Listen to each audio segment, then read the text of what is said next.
नमस्कार बच्चों, एक बार फिर हमारे ऑनलाइन एजुकेशन चैनल में आपका स्वागत है। और एक बार फिर मैं आज आपके सामने एक नया वीडियो लेकर उपस्थित हुआ हूं। बच्चों, हमारे लास्ट वीडियो में जो हम देख रहे थे, हमने चर्चा की थी नगरीय बस्तियों की जो समस्याएं होती हैं उनकी हमने विस्तार से चर्चा की थी हमारे पुराने वीडियो में। आज का जो हमारा वीडियो रहने वाला है वो नगरीय बस्तियों से संबंधित समस्याओं का ही विस्तृत रूप है। देखो, नगरीय भागों में एक बहुत बड़ी समस्या उत्पन्न होती है जिसको हम कच्ची बस्तियों के रूप में जानते हैं, या हम ऐसा कहें कि जो स्लम्स का जो पार्टीशन होता है, आवासों की कमी के कारण नगरीय भागों में उत्पन्न होने वाली एक बड़ी समस्या बन गई है, जिनको हम झुग्गी झोंपड़ियों के रूप में, कच्ची बस्तियों के रूप में, घटरा के नाम से, चाल के नाम से जानते हैं। इसके अलावा प्रादेशिक आधार पर इनके और भी बहुत सारे नाम हैं। तो आज का जो हमारा वीडियो रहने वाला है वो इन नगरीय कच्ची बस्तियों की जो समस्याएं हैं और उनका हम समाधान कैसे कर सकते हैं उनसे संबंधित रहने वाला है। देखो, सबसे बड़ी बात तो बच्चों की नगरीय कच्ची बस्तियां होती क्या हैं। शहरी क्षेत्रों में जब भूमि का मूल्य बहुत ज्यादा हो जाता है, ग्रामीण क्षेत्रों से लोग वहां जाकर रहने लगते हैं, उनके लिए न तो भूमि खरीद पाना संभव हो पाता है और न ही अधिक ऊंचे मूल्य के जो किराया होता है उस किराए को दे पाना संभव हो पाता है। तो ऐसी स्थिति में बाहरी क्षेत्रों से आने वाले लोग जहां कहीं भी सरकारी भूमि होती है जो खाली पड़ी हुई होती है, चाहे वो रेल मार्गों के किनारे हो, चाहे वो सड़क मार्गों के किनारे हो, या फिर वो नालों के सहारे, जहां कहीं भी उन्हें खाली भूमि नजर आती है, वहां पर ऐसे ग्रामीण परिवेश से आए हुए लोग या बाहरी परिवेश से आए हुए लोग अपना जीवन बसर करने के लिए, अस्थायी रूप से जीवन यापन करने के लिए वहां पे क्या करते हैं, विभिन्न प्रकार की झोंपड़ियां बनाना चालू कर देते हैं। ऐसी झोंपड़ियों को ही कालांतर में झुग्गी झोंपड़ियों के रूप में, कच्ची बस्तियों के रूप में, या फिर हम ऐसा कहें कि अस्थायी बस्तियों के रूप में जाना जाता है। अब ऐसी जो कच्ची बस्तियां होती हैं उनका आकार और प्रकार अलग अलग क्षेत्रों के हिसाब से अलग अलग होता है, लेकिन सामान्यतः हम माने कि सड़कों के आसपास जो ऊबड़ खाबड़ गलियां होती हैं वहां पर ऐसी स्थिति हमें ज़्यादा देखने को मिलती है। सड़कों के किनारे मिलती है, रेल मार्गों के किनारे मिलती है, नालों के सहारे जो खाली भूमि पड़ी हुई होती है, वहां पर इस प्रकार की बस्तियों का स्वरूप हमें ज़्यादा देखने को मिलता है। ऐसी बस्तियों में मानव के निवास के लिए जो आधारभूत सुविधाएं मानी जाती हैं वो अत्यधिक निम्न स्तर की होती हैं। यानी आप ऐसा कह सकते हैं कि सुविधाओं के नाम पे गंदी बस्तियों में या कच्ची बस्तियों में लगभग कुछ भी नहीं मिलता। चाहे वो विद्युत आपूर्ति की सुविधा हो, चाहे जलापूर्ति की हो, सड़क परिवहन की हो, आपातकालीन स्थिति से निपटने की सुविधा हो, ऐसी सुविधाओं का वहां लगभग अभाव सा रहता है।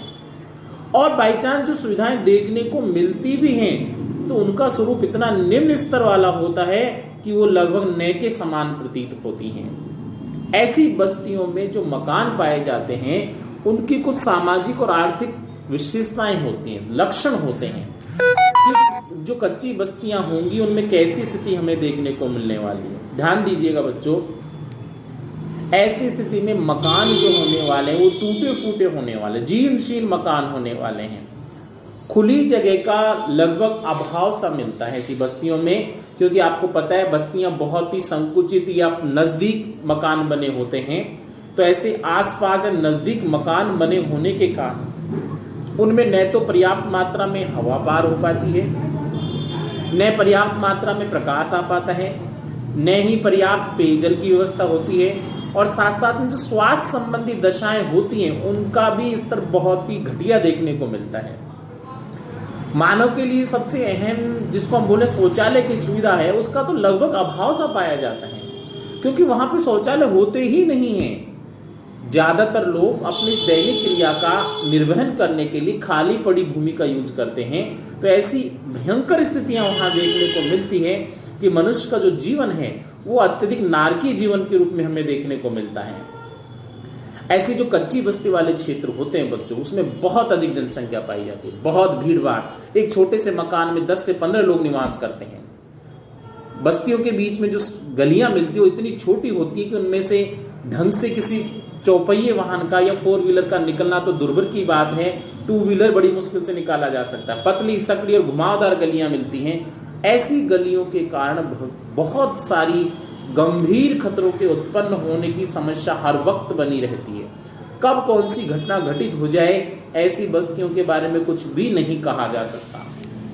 इन बस्तियों में निवास करने वाले जो लोग होते हैं उनका आय का स्तर भी बहुत कम होता है। क्यों?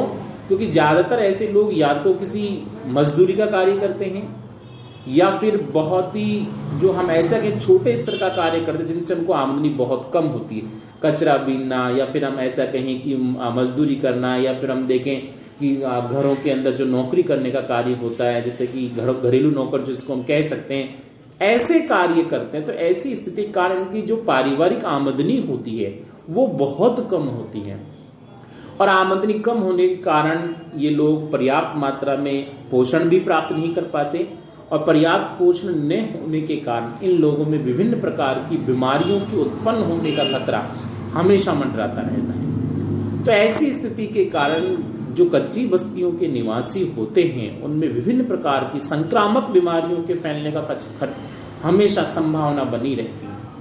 अब जब इनकी ऐसी आय की स्थिति ऐसी मिलती है तो फिर यहाँ पर शिक्षा पर खर्च करना, खान पान पर खर्च करना, सुविधाओं पर खर्च करना संभव ही नहीं हो पाता, क्योंकि इनके पास इतनी आमदनी ही नहीं होती कि ये उस पर खर्च कर सकें। और परिणाम ये होता है कि ये लोग न तो अपने बच्चों को ढंग से पढ़ा पाते हैं और न ही उन्हें अच्छी शिक्षा दिलवा पाते हैं। और इसी का नकारात्मक प्रभाव हमारे सामने देखने को मिलता है कि ये लोग जो गरीबी के आदी हो जाते हैं, कुपोषण का शिकार हो जाते हैं, विभिन्न प्रकार की आपराधिक प्रक्रियाओं की ओर इन लोगों का धीरे धीरे रुझान बढ़ने लगता है। शराब है, अपराध है, गुंडागर्दी है, नशीली दवाओं का सेवन है, सामाजिक बहिष्कार जैसी स्थितियां हैं, वो ऐसी बस्तियों में विशेष रूप से हमें देखने को मिलती हैं। तो बच्चों, नगरों महानगरों में बसे हुए ऐसे क्षेत्र जहां पर मैंने अब से पहले जितने भी आपको लक्षण बताए, ऐसे सारे लक्षण जहां कहीं भी देखने को मिलते हैं उनको हम स्लम्स के रूप में, गंदी बस्तियों के रूप में, कच्ची बस्तियों के रूप में, चाल के रूप में, कटरा के रूप में, झुग्गी झोंपड़ियों के रूप में, अलग अलग रूपों में जानते हैं। हमारे भारत में भी इनको अलग अलग नामों से जाना जाता है। तो ये सारी ऐसी चीज़ें थी जिनकी बारे में हमने चर्चा की। अब ऐसी गंदी बस्तियां या कच्ची बस्तियां जो विकसित होती हैं वो आज के महानगरीय स्वरूप की सबसे बड़ी कमी के रूप में हमारे सामने आई है। विश्व का कोई भी महानगरीय क्षेत्र जितना अधिक बड़ा महानगरीय भाग होगा वहां पर ऐसी बस्तियों के विकसित होने की संभावनाएं उतनी अधिक देखने को मिलती है। क्यों? क्योंकि जितना बड़ा महानगरीय भाग होगा वहां पर जनसंख्या घनत्व ज्यादा देखने को मिलेगा।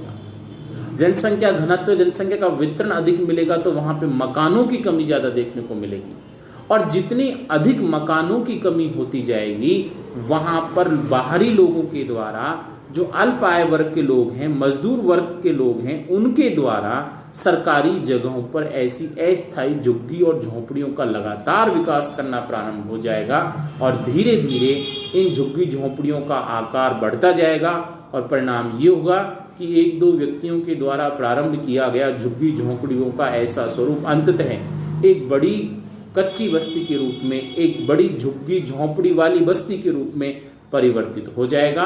तो ऐसी मकानों के जीर्णशीर्ण स्वरूप वाली, मूलभूत सुविधाओं की कमी वाली, पर्याप्त मात्रा में प्रकाश, जलापूर्ति, विद्युत आपूर्ति की व्यवस्था नहीं होने वाली, अत्यधिक जनघनत्व की स्थिति को दर्शाने वाली और विभिन्न प्रकार के अपराधों की प्रधानता को दर्शाने वाली मानवीय कच्ची बस्तियों को, जो शहरी क्षेत्रों के बीच सामाजिक आर्थिक पिछड़ेपन की स्थिति को दर्शाती हैं, उन्हें हम गंदी बस्तियों के रूप में, कच्ची बस्तियों के रूप में, स्लम्स के रूप में परिभाषित करेंगे। तो यहाँ आज हमने कच्ची बस्तियां क्या होती हैं, उनके लक्षण कौन कौन से होते हैं और उनमें किस प्रकार का जीवन व्यतीत होता है, इसके बारे में हमने चर्चा की।